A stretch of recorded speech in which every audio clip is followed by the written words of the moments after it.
بسم اللہ الرحمن الرحیم نحمده ونصلی علی رسوله الکریم معزز سامعین کرام، السلام علیکم ورحمۃ اللہ وبرکاتہ۔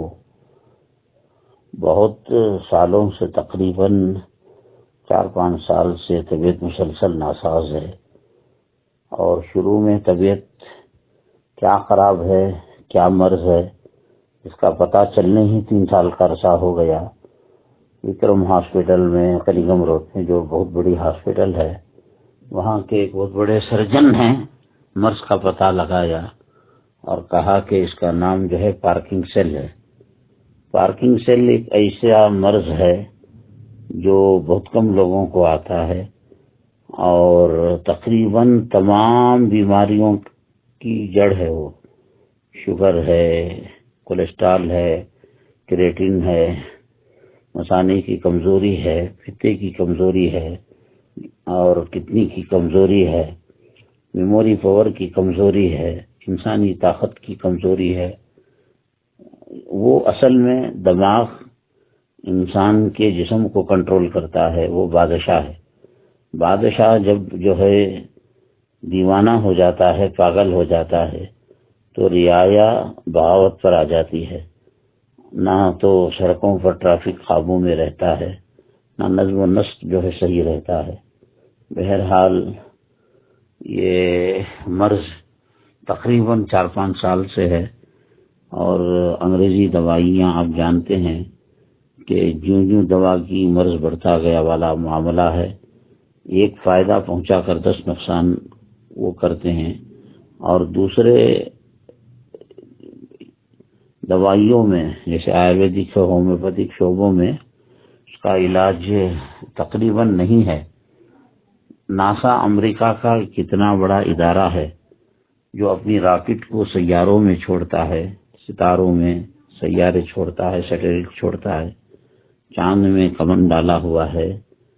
وہاں اگر مشین کے پرزوں میں کوئی خرابی آتی ہے تو یہاں سے بیٹھ کر اس کی مرمت کرتا ہے، اور جو اس کے اندر مسافر ہیں ان میں کوئی کمی بیشی ہوتی ہے تو اس کی اصلاح یہاں سے وہ کرتا ہے۔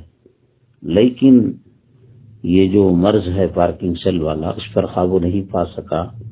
دماغ میں اللہ تعالیٰ کا ایک نظام ہے کہ جیسے گاڑی کی انجن کو ٹھنڈا کرنے کے لیے کولنٹ ہوتا ہے، تو ویسے ہی دماغ کو ٹھنڈا کرنے کے لیے ڈوپامین نام کا ایک کیمیکل اسپرے ہوتا ہے۔ وہ قدرتی طور پر اس کا چھڑکاؤ ہوتا ہے۔ وہ کئی وجہوں سے بند ہو جاتا ہے، کبھی خاندانی وجہ سے، کبھی زیادہ ٹینشن لادنے کی وجہ سے، اور کبھی عمر کی بڑھتی کیفیت کی وجہ سے۔ وہ اللہ کی مرضی ہے۔ وہ بہرحال اس کا کوئی علاج نہیں ہو سکا۔ وہ ڈوپامین جو کیمیکل ہے، اس کا متبادل دوائی صرف 2 ہے جو پوری دنیا میں گھوم رہی ہے، پھر رہی ہے، اور اس کا علاج وقتی طور پر اس دوائی کو کھانا ہے۔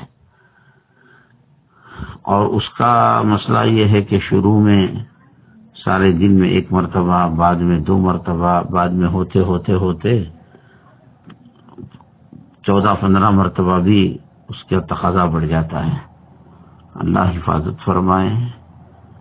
اللہ تبارک تعالی قادر مطلق ہے۔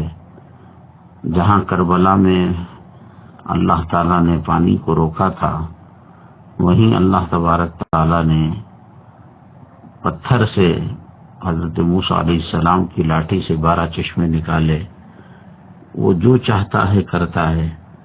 وہ زندگی کو موت میں، موت کو زندگی میں بدل سکتا ہے۔ اللہ تبارک تعالی سے دعا کریں، اللہ شفا کاملہ نصیب فرمائے۔ اور یہ مرض بہت تیزی کے ساتھ اپنے مرحلے بدلتا رہتا ہے، ہم نے سنا تھا، لیکن اتنا جلد بدلتا ہے یہ ہم نے نہیں سوچا تھا۔ اب تو چلنے پھرنے میں بھی اور پھر وضو وغیرہ کرنے میں بھی بڑی پریشانی ہے۔ بعض مرتبہ ایک دیوار کے فاصلے کے ساتھ مصلی نہیں پہنچ پاتے نماز پڑھنے کے لیے، چلنا پھرنا تو دور کی بات ہے۔ بس آپ حضرات سے مخلصانہ دعا ہے، درخواست ہے کہ آپ دعاؤں میں یاد رکھیں، صدقہ خیرات کر کر، آیت کریمہ کا اہتمام کر کر، صلاۃ الحاجت کی نماز پڑھ کر۔